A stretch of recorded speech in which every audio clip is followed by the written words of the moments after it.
Chers amis, chers camarades, alors j'ai ce privilège de ne pas porter le masque. Je vais en profiter pendant la trentaine de minutes de cette allocution. Alors d'abord, je tiens à vous dire que jusqu'au dernier moment, nous n'aurons pas été sûrs de pouvoir organiser cette fête. Et je vous remercie, au nom de tous les camarades de la région, d'avoir répondu présent, malgré cette incertitude et puis toutes les contraintes qui nous sont imposées. Je peux vous dire en tout cas que nous sommes très heureux de pouvoir l'assurer et de pouvoir ainsi nous retrouver. Parce que les occasions de discuter fraternellement sont de plus en plus rares. Et puis parce que c'est dans ces moments d'inquiétude et de bouleversement aussi pour la vie de beaucoup d'entre nous que nous avons besoin de comprendre ce qui arrive et d'avoir une politique et des perspectives. Quand je dis « nous », je parle du monde du travail, des salariés, qu'ils soient en activité ou au chômage, des retraités, des jeunes, des classes populaires. Oui, nous avons besoin d'avoir notre politique, notre plan d'action, notre programme, nos propres perspectives, parce que la politique du gouvernement est à l'opposé de nos intérêts et nous n'avons aucune confiance à avoir en lui. Il ne nous protège pas contre le virus, et encore moins contre la crise économique. Sur la crise sanitaire, le gouvernement craint une seconde vague parce qu'il a peur d'avoir à reconfiner le pays. Mais il n'a pas fait ce qu'il fallait pour l'éviter.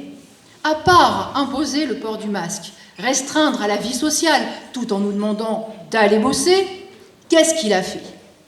Qu'est-ce qu'il a fait pour que nous ne soyons pas à nouveau confrontés à une saturation des hôpitaux et des services de réanimation? Rien. Les hôpitaux n'ont eu droit qu'à du saupoudrage. Si tant est que les 4000 lits promis soient effectivement réouverts, ils ne compenseront même pas les 4800 lits supprimés pendant les 2 premières années du mandat de Macron. Dans les EHPAD, on est dans la même situation qu'en mars dernier. Et c'est toujours le même manque de bras. Et sont toujours ces mêmes mesures inhumaines d'isolement des résidents. On nous dit que les laboratoires sont au cœur de cette lutte sanitaire. Et qu'est-ce qu'on voit? La pagaille, l'improvisation. Et tout le reste est à l'avenant. Les transports collectifs ont-ils été renforcés pour réduire la promiscuité? Non. L'éducation nationale, est-ce qu'elle s'est donné les moyens de travailler en groupe restreint? Non plus. Alors, sur le plan sanitaire, oui, il y a de quoi être inquiet, mais il y a aussi de quoi être très en colère.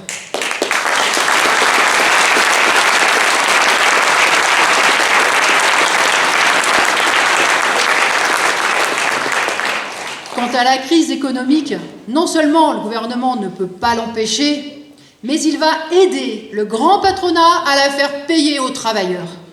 Regardez ce qui se passe avec l'entreprise Bridgestone. Vous avez sans doute entendu que cette multinationale veut fermer son usine de Béthune en jetant sur le carreau près d'1 millier d'ouvriers. Alors l'ensemble du monde politicien a réagi. Ils ont tous fait semblant de s'offusquer. C'est une décision révoltante, aux conséquences révoltantes, a dit le maire, le ministre de l'économie. Xavier Bertrand, le président de la région des Hauts-de-France, a parlé d'assassinat dans le genre « retenez-moi, sinon je vais tout casser ». Tout ce cinéma est écœurant. Chacun d'entre nous ici peut énumérer une ribambelle d'entreprises qui ont licencié, fermé, délocalisé ces dernières années. Et ces mêmes politiciens, qu'est-ce qu'ils ont fait pour les empêcher? Rien, ils les ont laissés faire. Au mieux, ils ont dénoncé les patrons. Enfin, surtout quand c'était des patrons étrangers. Mais ils les ont laissés faire. Et les travailleurs, eh bien, ils sont retrouvés à Pôle emploi.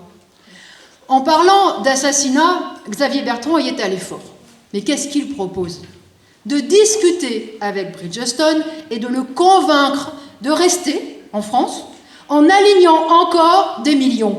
Il crie à l'assassinat et il promet des millions à l'assassin. Et c'est ça le fond de leur politique. C'est d'arroser de millions le grand patronat, sans rien lui interdire, sans le contraindre à rien. Et même lorsque les pouvoirs publics obtiennent des engagements en termes d'emploi ou d'investissement, et c'est là-dessus que les dirigeants du Parti communiste ou de la France insoumise militent beaucoup, eh bien les actionnaires empochent les aides et ils finissent toujours par faire ce qu'ils veulent. Jouer aux conseillers du grand patronat sur la façon d'investir son argent, de relocaliser les usines ou de réindustrialiser le pays, comme le font les politiciens de droite ou de gauche, et même les dirigeants syndicaux, est une tromperie. Tant que le grand patronat reste le maître, eh bien il fait ce qu'il veut, comme il veut, quand il veut. Et les discours sur la politique industrielle ne sont que des bavardages. Alors, les grandes déclarations que l'on entend en ce moment sur Bridgestone et que l'on avait déjà entendues pour Whirlpool à Amiens, pour Continental à Clairoy, ce sont des mots en l'air, ce sont des gesticulations de politiciens pour cacher qu'ils ne savent faire qu'une chose, se coucher devant le grand patronat et lui servir la soupe.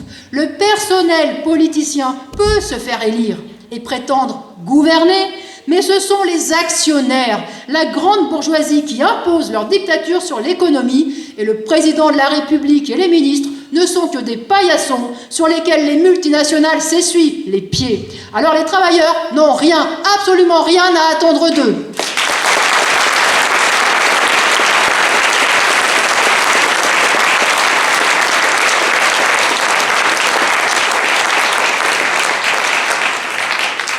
Alors, que faire contre cette avalanche de licenciements? Est-ce que nous sommes impuissants face aux fermetures d'entreprises décrétées par les grands actionnaires? Oui, on l'est, si l'on pense que les actionnaires, les propriétaires sont nécessaires et indispensables à l'économie. Mais si l'on pense que les entreprises n'ont pas besoin d'eux pour tourner, eh bien on peut se battre et refuser leur dictature sur la société. Eh bien, nous n'avons pas besoin d'eux. Les capitalistes sont censés être des investisseurs, des chefs d'entreprise qui prennent des risques en apportant leur capital. Mais même au début du capitalisme, cela n'a jamais été tout à fait vrai, parce que l'État a toujours été derrière eux pour les aider. Mais surtout, ils n'investissent que si cela leur permet de produire et de vendre plus pour plus de profit. Et avec la crise qui dure depuis des années, ce n'est plus le cas depuis longtemps. Maintenant, pour que ces messieurs, les capitalistes, veuillent bien investir et produire ce qui est nécessaire, il faut que l'État leur apporte tout sur un plateau. Les terrains, les locaux, il faut que l'État prenne en charge la formation des salariés, quand ce n'est pas le salaire des salariés. Il faut que l'État leur garantisse leur taux de profit. Et c'est à ça que sert le plan de relance de 100 milliards.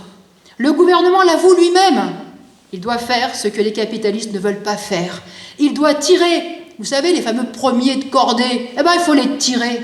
Ils doivent les booster, leur donner envie. Et il le fait en mettant 100 milliards à leur disposition, en accordant des enveloppes de plusieurs milliards aux capitalistes au nom de l'écologie, de l'innovation ou de la relocalisation. L'État donne à la bourgeoisie une partie du capital qu'elle est censée apporter. Eh bien voilà, on en est au point où les capitalistes ne servent même plus à apporter le capital de l'entreprise. Ils ne font que pomper les profits, ils ne font que parasiter le travail et la sueur des autres. Et ce plan de relance en est l'aveu. C'est l'aveu que la bourgeoisie n'est plus qu'une classe parasitaire. Quant à remettre la bourgeoisie sur les rails des investissements productifs et utiles à toute la société, le gouvernement n'y arrivera pas parce qu'on ne fait pas boire un âne qui ne veut pas boire. Le capitalisme est un système moribond. La société n'a jamais eu autant de richesses et autant de moyens de les produire. Et l'économie est marquée depuis déjà des décennies par l'absence de grands plans d'investissement dans la production. La bourgeoisie possède des capitaux par-dessus la tête. La fortune des familles bourgeoises les plus riches du monde dépasse les 100 milliards.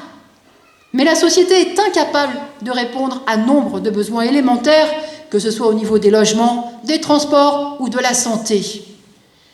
Pendant la crise sanitaire, même dans les pays riches, on a manqué de masques, de respirateurs, de principes actifs pour des médicaments de base comme le paracétamol. En revanche, entre la mi-mars et fin mai, c'est-à-dire au plus fort de la crise, les capitaux ont afflué vers les géants Apple, Facebook, Google et ont enrichi leurs propriétaires et principaux actionnaires de 10 milliards de dollars en moyenne. Eh bien, ce simple fait est significatif de ce qu'est devenu le capitalisme mondial. Un capitalisme décadent, tourné vers la finance et la spéculation et incapable d'aider la société à faire face aux défis qui se posent à elle.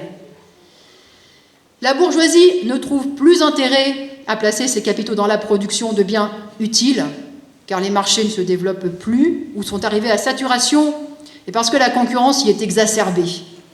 Elle investit ses capitaux là où ils sont susceptibles de rapporter beaucoup et rapidement, c'est-à-dire dans le jeu boursier. Et elle parie principalement sur les valeurs du numérique qui s'arrachent et dont le cours ne cesse de monter. À la bourse de New York, on a vu le cours d'Apple doubler en 6 mois. La firme Apple vaut maintenant 2000 milliards de dollars, le PIB de l'Italie. L'indice Dow Jones, qui suit la valeur des 30 plus grandes compagnies américaines, a récemment sorti de son classement Exxon, la compagnie pétrolière. Il l'a remplacée par une entreprise de fabrication de logiciels et d'applications. Oui, aux yeux des capitalistes, une entreprise qui héberge des applications est plus importante qu'Exxon, la plus grande compagnie pétrolière du monde. Dernier exemple, Tesla, qui fabrique des voitures électriques, a vu le cours de son action augmenter de 950%. Sur les marchés financiers, l'entreprise vaut maintenant 2 fois plus que Toyota, alors que Toyota vend 13 millions d'automobiles, quand Tesla en vend 400 000.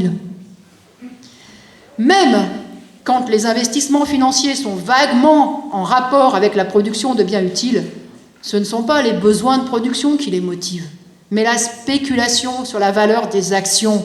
Si l'action Tesla se vend plus cher aujourd'hui qu'hier, eh bien il faut en acheter, en espérant que le prix continue de monter, indépendamment des richesses réelles créées par Tesla. Et tout cela montera jusqu'à ce que la bulle spéculative explose. Le système capitaliste est condamné à aller de crise en crise, et la classe qui le dirige est irresponsable. Que les dirigeants politiques qui profitent en grande partie de ce système en soient les serviteurs fidèles, c'est dans l'ordre des choses, mais il n'y a aucune raison que les travailleurs se résignent et se soumettent à une classe sociale et un système aussi parasitaires que nuisibles.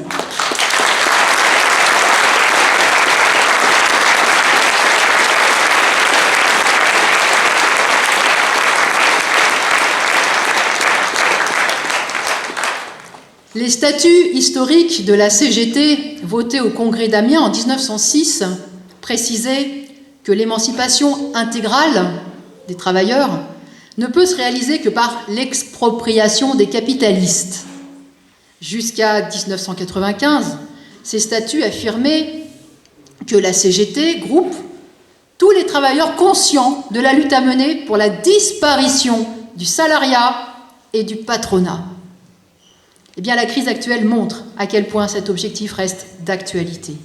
C'est une perspective que les dirigeants de confédérations syndicales et les dirigeants qui se disent de gauche ont abandonnée depuis longtemps, mais c'est la seule perspective valable.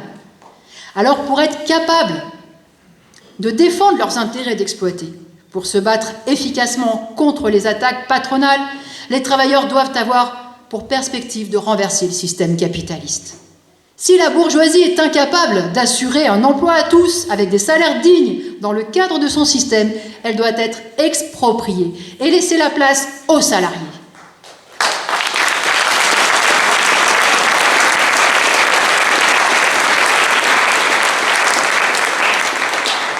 Et les travailleurs sont parfaitement capables de diriger les entreprises 1000 fois mieux que cette minorité parasite. Là encore, ce qui s'est passé pendant la crise sanitaire ne peut que nous renforcer dans cette conviction. Car qui a fait face au pic de l'épidémie? Qui a fait preuve de courage et de responsabilité pendant cette crise? D'abord, le personnel soignant qui a fait face, mais aussi tous les salariés qui ont assumé leur rôle indispensable pour la société. Les caissières, les magasiniers, les livreurs, les éboueurs, les électriciens, et j'en oublie. Les travailleurs, les exploités, ceux qui ne sont rien d'après Macron, eh bien, ce sont eux qui ont démontré qu'ils savaient se dévouer pour la collectivité, qu'ils savaient prendre des initiatives en fabriquant des masques, en organisant la solidarité, en distribuant, par exemple, des vivres alimentaires à ceux qui ne pouvaient plus nourrir leur famille. Une fois de plus, les travailleurs ont démontré qu'ils étaient à la base de tout et qu'ils étaient indispensables. Parce que oui, ils font tourner la société tous les jours. Ce sont les ouvriers qui produisent dans les usines, ce sont les chauffeurs qui font rouler les bus, les camions, ce sont les travailleurs agricoles qui ramassent les fruits et les légumes. Toutes les richesses créées dans cette société passent entre nos mains de salariés. Sans nous les travailleurs, rien ne serait fait. Et nous faisons le plus difficile. Eh bien, collectivement, nous pouvons aussi diriger. Et nous dirigerions 1000 fois mieux que les capitalistes, car nous ne serions pas aveuglés par le profit et par l'accumulation du capital. Nous serions guidés par les intérêts communs au plus grand nombre, c'est-à-dire satisfaire les besoins vitaux de tous, à commencer par les plus pauvres, avoir un emploi, un salaire et une retraite digne.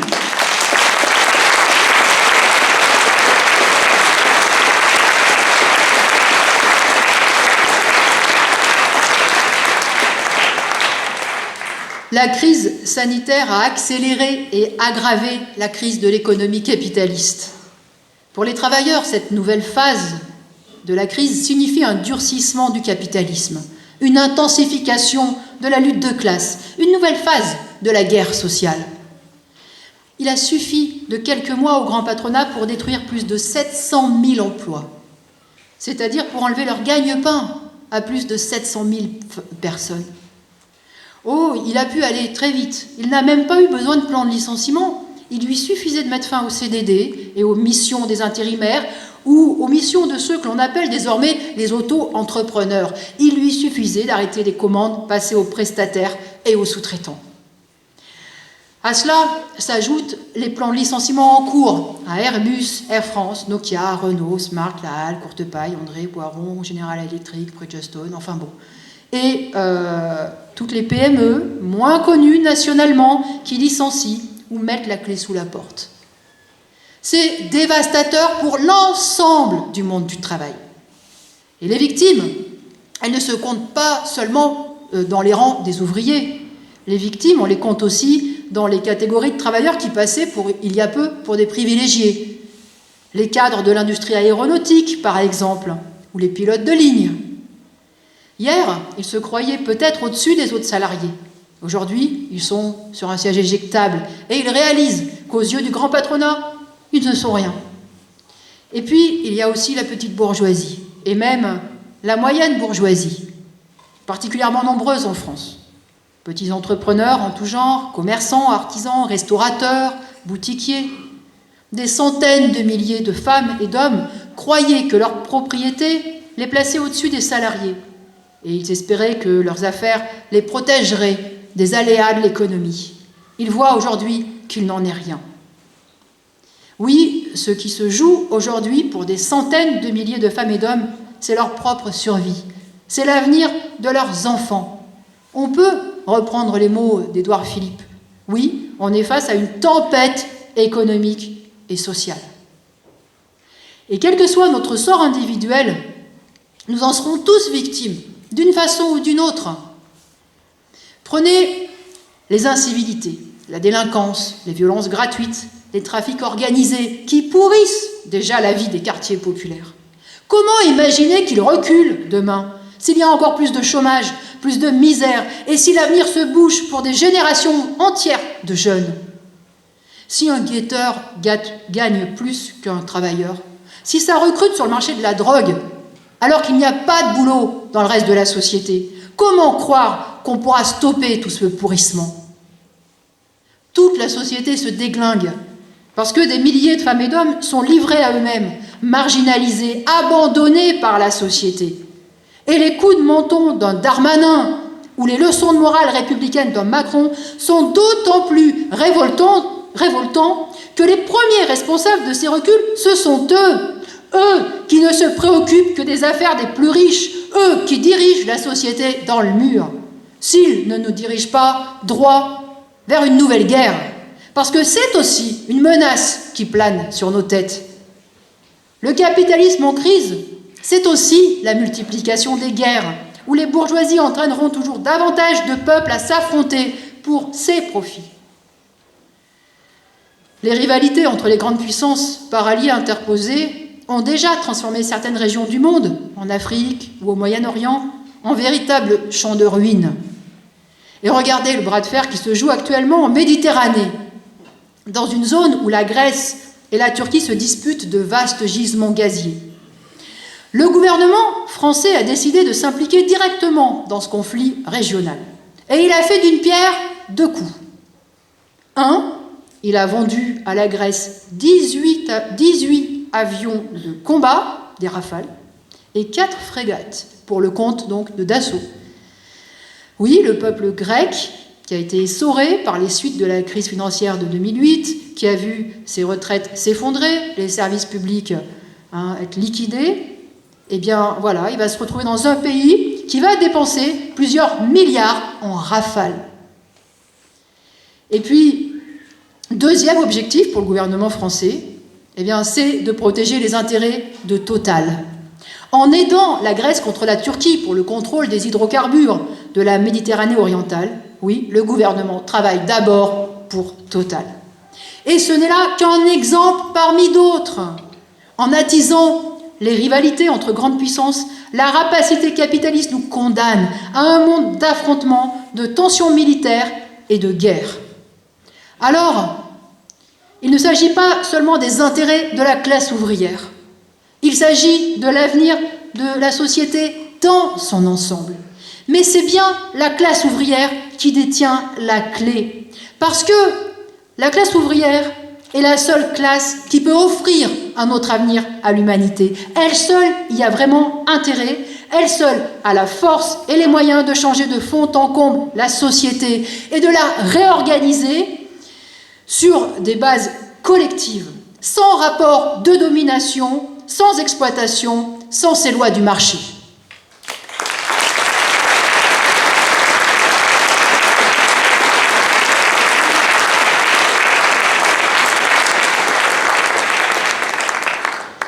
La bourgeoisie ne nous laisse pas le choix. Le monde du travail va devoir se défendre. C'est l'ensemble de la classe ouvrière qui est attaquée. C'est ensemble qu'elle peut se défendre. Croire que les travailleurs de certaines entreprises et de certaines catégories pourront sauver leur peau sans les autres, ou pire, à leurs dépens, est une erreur. Cela n'aboutit qu'à montrer nos points faibles, nos propres divisions, nos hésitations et au bout du compte, notre manque de résolution. Les travailleurs ne pourront se défendre qu'en étant unis. Unis, non pas pour bien voter, unis, non pas pour reprendre à leur compte les discours patronaux sur la compétitivité ou les mots creux sur le souverainisme ou la menace chinoise ou la menace du plombier polonais. Non, il faut que les travailleurs soient unis, mais autour de leurs propres intérêts de classe, autour d'un programme de combat qui affirme les besoins vitaux des travailleurs.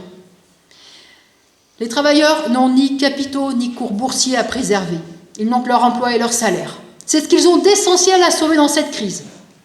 Face à l'effondrement de l'activité, il faut répartir le travail entre tous les salariés, qu'ils soient en CDI, en CDD, intérimaires ou salariés de la sous-traitance. Si l'activité est réduite, les cadences doivent baisser, le temps de travail doit être réduit et les salaires maintenus intégralement en prenant sur les profits présents et sur les profits passés.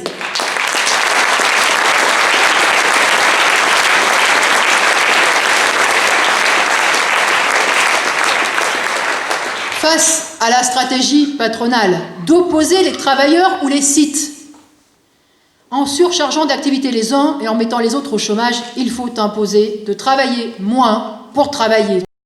Pas un ouvrier, pas un employé, pas un intérimaire ou un contractuel ne doit être chassé de son poste de travail ni privé de son salaire. Et puis pour résorber le chômage, eh bien il faut créer massivement des emplois. L'épidémie de Covid-19 a mis en évidence le manque de personnel dans les hôpitaux. Pour qu'ils ne soient pas débordés, il a fallu des milliers de volontaires.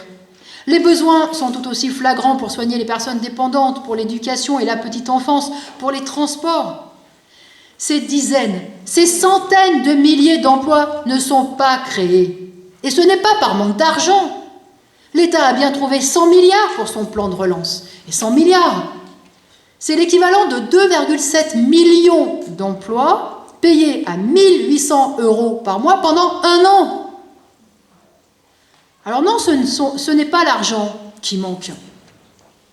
Si ces emplois ne sont pas créés, c'est parce que la bourgeoisie s'y oppose, comme elle s'oppose à toutes les dépenses publiques qui ne lui sont d'aucun profit. Mais les hôpitaux ou les EHPAD n'ont pas à être rentables financièrement. Ils ont à assurer tous les soins dont chacun, riche ou pauvre, a besoin.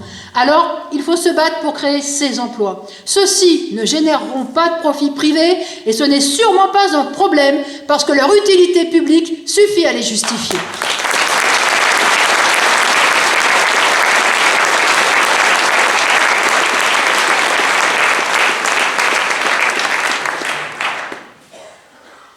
À la logique de rentabilité et de performance de la bourgeoisie, les travailleurs ont à opposer leurs nécessités vitales.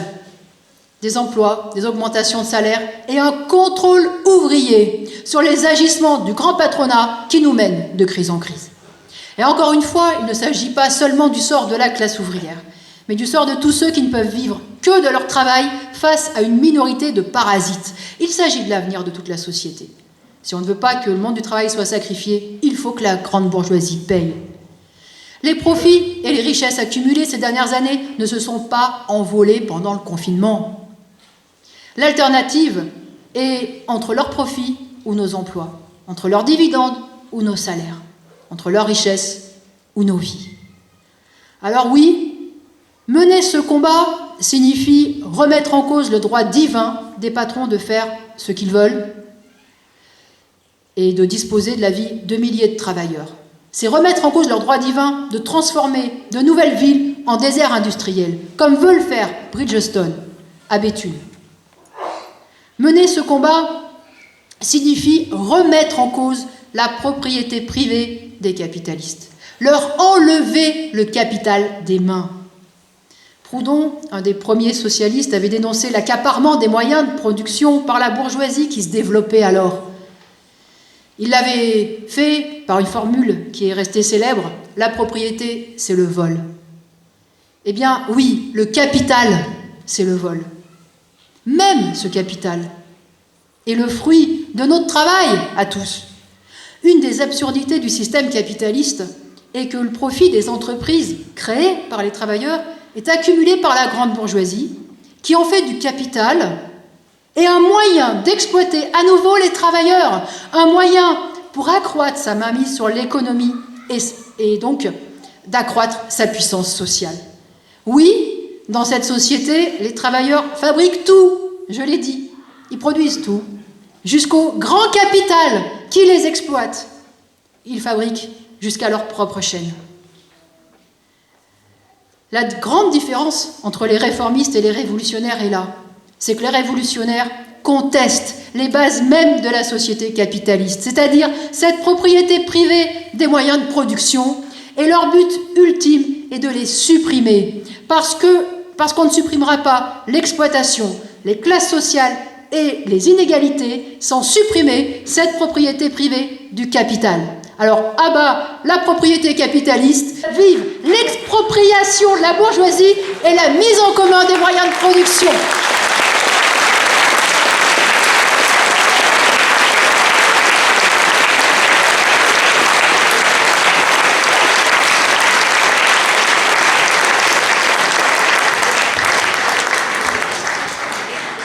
Nous le savons tous, l'état d'esprit des travailleurs n'est pas à la révolution sociale.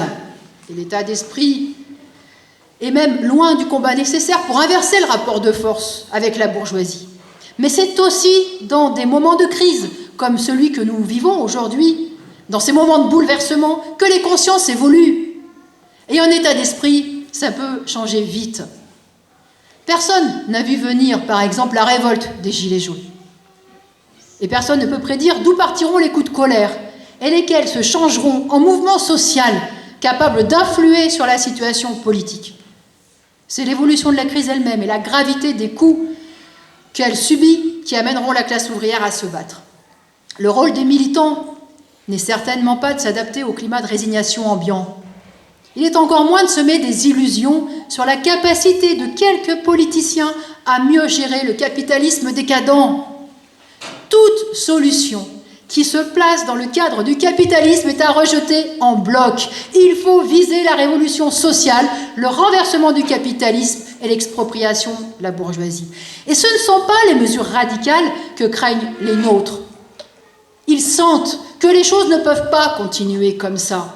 Et certains espèrent, attendent, veulent une rupture radicale. Souvent, ils la cherchent dans des personnalités qui apparaissent comme les plus anti-système. Aux yeux de certains, ce n'est même plus Marine Le Pen, parce qu'à force de se dédiaboliser, en fait, elle fait de plus en plus partie du paysage.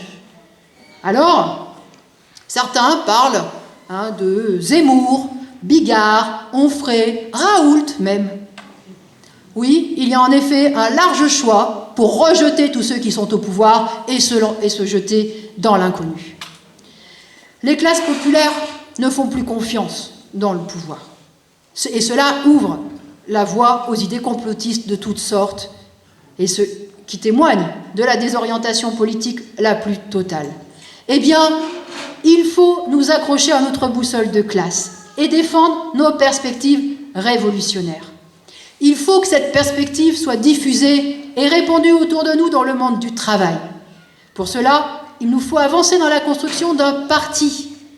Alors, camarades, j'en appelle à chacun d'entre vous, non pas en disant « aidez-nous », mais aidons-nous collectivement pour construire ce parti.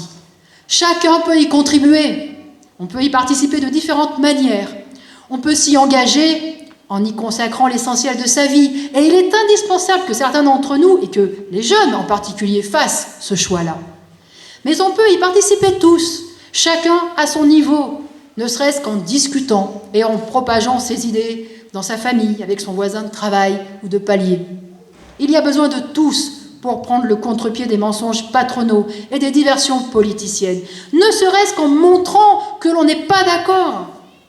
Il y a besoin de tous pour affirmer que le capitalisme n'est pas éternel, qu'on peut le renverser et fonder une société sur une base collective, égalitaire et démocratique, à condition bien sûr d'en donner les perspectives à la classe ouvrière. C'est utopique, nous dira-t-on. Est-ce que nous sommes sûrs d'y parvenir? Est-ce qu'on a la garantie que les exploités feront la révolution? Non, nous n'en avons aucune. Nous sommes comme ces médecins, vous savez, ces chercheurs qui travaillent aujourd'hui pour trouver un vaccin contre le Covid. Ils n'ont pas la garantie d'y parvenir. Certains virus, d'ailleurs, pour certains virus, il n'y a toujours pas de vaccin. Donc, sans aucune garantie, eh bien, n'empêche qu'ils cherchent. Ils savent dans quelle direction chercher et ils y travaillent. Eh bien, nous aussi, nous savons dans quelle direction chercher. C'est celui de la révolution sociale. Il faut faire revivre le courant révolutionnaire. Nous ne partons pas de rien. Nous pouvons mettre nos pas dans ceux des générations de militants qui nous ont précédés et qui ont milité dans des périodes tout aussi difficiles. Ils ont connu des hauts et des bas, des victoires et des défaites, mais ils nous ont transmis le plus précieux, l'idée que l'émancipation des travailleurs sera l'œuvre des travailleurs eux-mêmes. Alors je vous souhaite à tous bon courage pour mener ce combat politique.